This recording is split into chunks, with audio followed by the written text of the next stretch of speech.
Luis, muy buenas noches. Un gusto, como siempre digo, de estar a través de Canal 9 con todos los correntinos y chaqueños, porque los ven en todo el nordeste.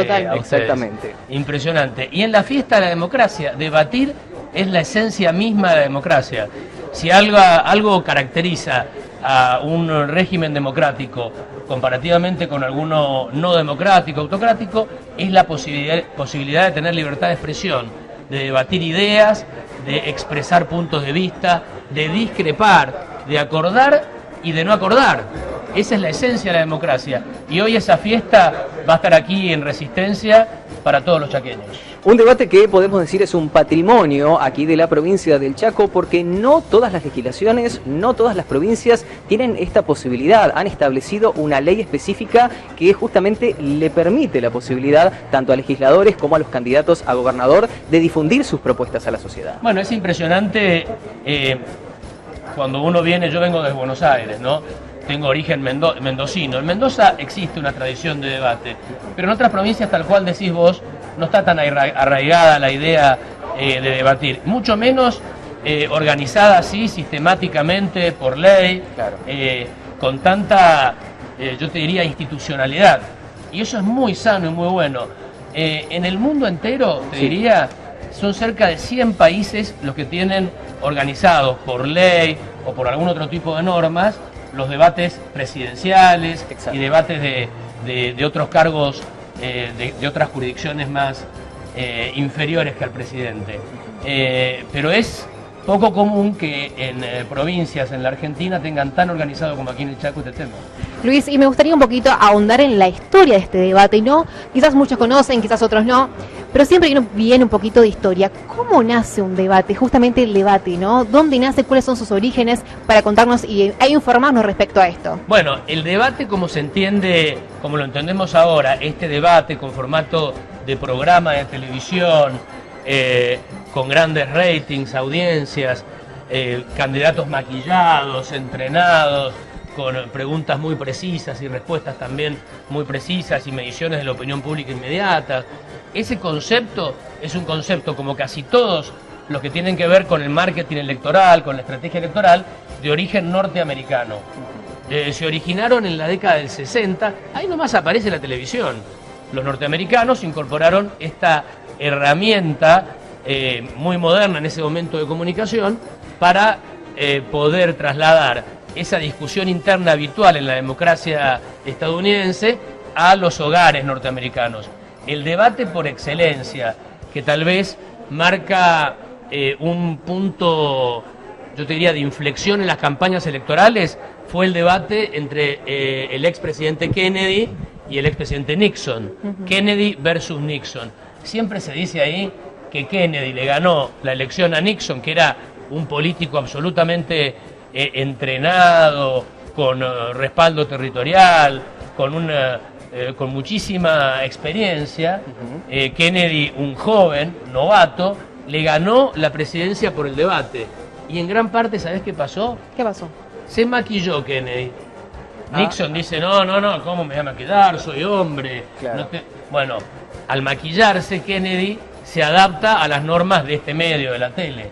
Todos nosotros nos maquillamos. Claro. Cuando uno lo ve de afuera y dice, ¿qué están haciendo estos maquillándose? Es porque se ve mejor en la pantalla. Entonces Kennedy dio joven, perfecto, descansado. Nixon, en cambio, se le notaban los bigotes un poco crecidos, la barba un poco crecida, empezó a transpirar, agobiado, cansado. Muchos dicen, y hay muchos estudios al respecto, que Kennedy llegó a la presidencia gracias a un debate.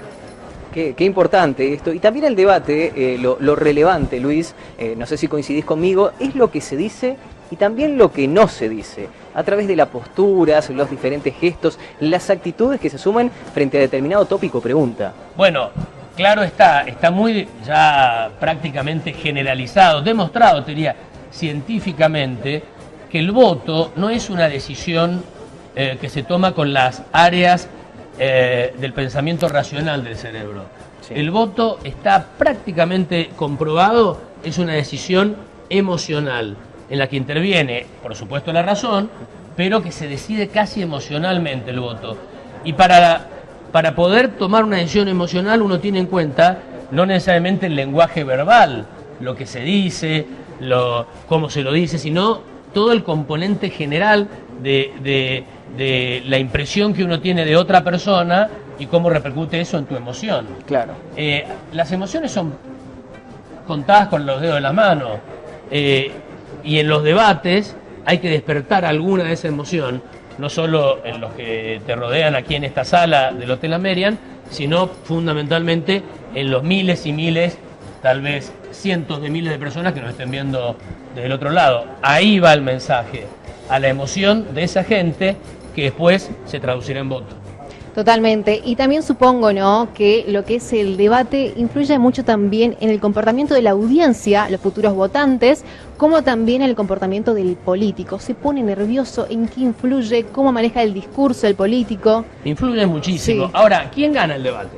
Hay un gran debate Del debate. sobre quién gana el debate. No siempre Claro. se dice, este debate lo ganó tal candidato, lo perdió tal otro.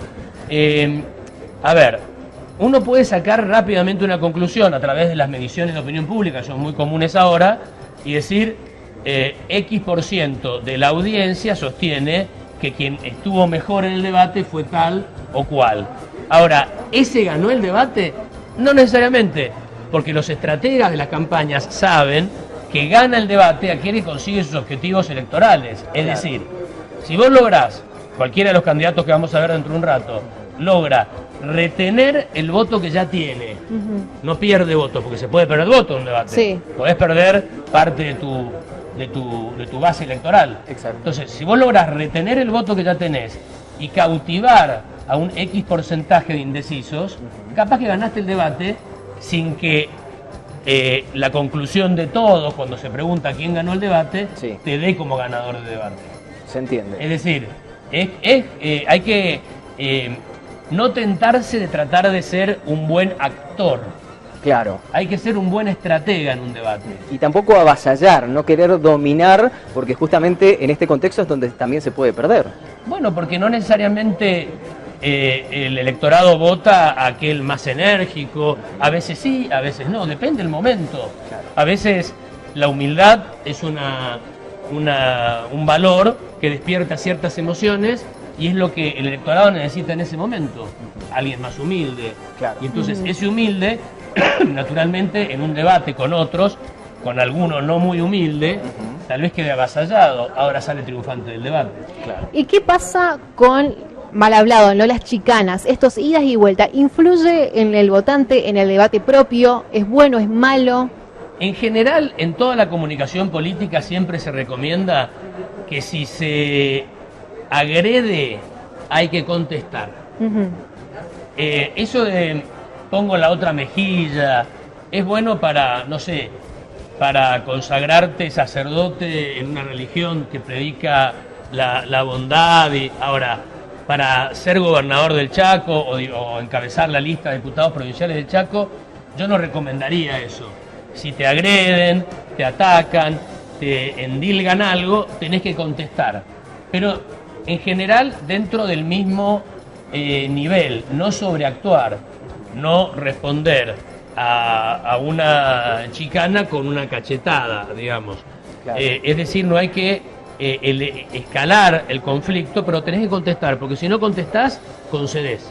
Perfecto. Si no contestás, queda el planteo del otro, la chicana del otro, Claro, el latente. aspecto negativo del otro, queda como concedido por parte del que no contesta. Claro, se arraiga el concepto. Luis, ¿cómo es el comparativo, si podemos hacer la experiencia del debate a nivel nacional y también en Latinoamérica y a nivel internacional? Porque decíamos, la provincia del Chaco es una provincia pionera en tener legislación establecida respecto al debate, tanto de los legisladores como de los candidatos a gobernador.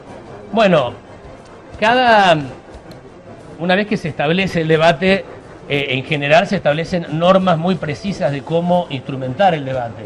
Sobre todo buscando ecuanimidad, buscando objetividad, buscando que no se incline la cancha para uno o para otro. Y en general se han establecido en todas partes reglamentaciones. Ahora, como ya es habitual en todos los temas, con tanta profusión de información, con las redes sociales, en general las reglamentaciones las reglas de los debates son bastante parecidas en general. Puede diferir, bueno, hay un parlamento de cada candidato de un determinado tiempo, que puede diferir el tiempo, sí, pero en general después de los parlamentos vienen preguntas, cruzadas. Hay modalidades diferentes, en algunos debates se permite la pregunta y contrapregunta directa de un candidato a otro, en otros no, en otros simplemente los moderadores hacen preguntas y esas preguntas son contestadas por los candidatos y no se lo puede cruzar, etcétera. Bueno, eso va dependiendo de cada caso. Ahora, en todas partes es muy estricto el cumplimiento de las normas, que también tiene que ver. Si los candidatos se atañen al cumplimiento de esas normas, es una buena señal de que después se van a subordinar al cumplimiento de todas las normas.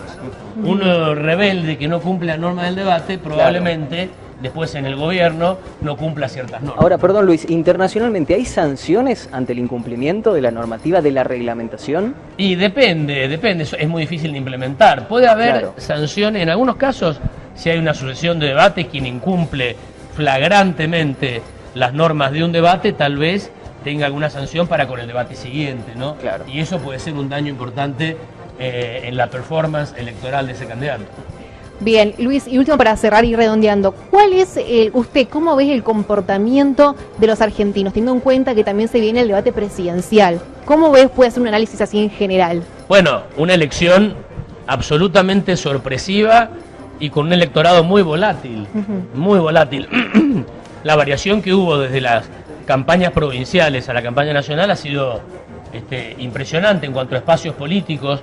Tendrá que ver la influencia de las candidaturas en cuanto a personas. Parece que la gente está votando más personas que espacios, y hay una volatilidad muy grande que hace que estemos casi en un ambiente tan nublado y con niebla como Resistencia esta mañana, que me decías que yo llegué al mediodía que estaba absolutamente cerrado.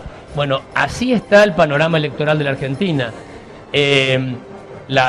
Como decían los gauchos, la taba está en el aire y puede caer de cualquier forma.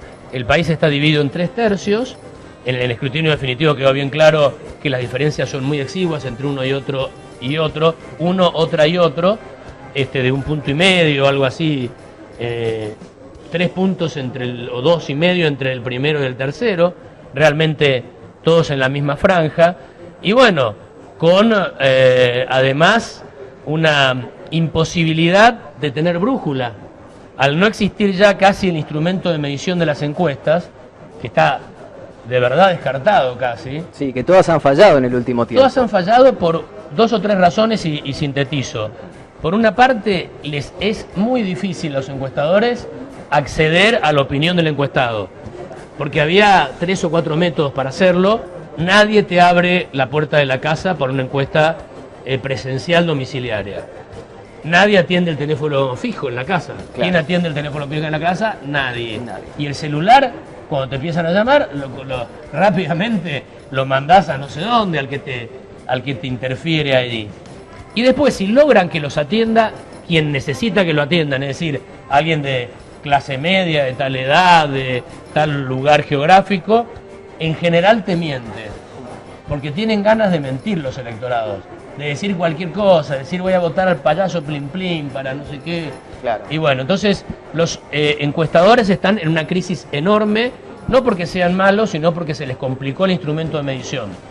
Electorado volátil, una sucesión de elecciones provinciales con resultados muy disímiles, y la imposibilidad de medir hace que esta elección sea casi como en los primeros vuelos cuando recién se inventó el avión, sacando el dedo y midiendo para dónde va el aire. Tremendo. Perfecto. Luis, bienvenido nuevamente a la ciudad de Resistencia. Si te parece, en instantes retomamos. ¿Cómo no? Aquí desde el Hotel Amerian, en la ciudad de Resistencia, para llevar adelante esta gran previa de cara al debate.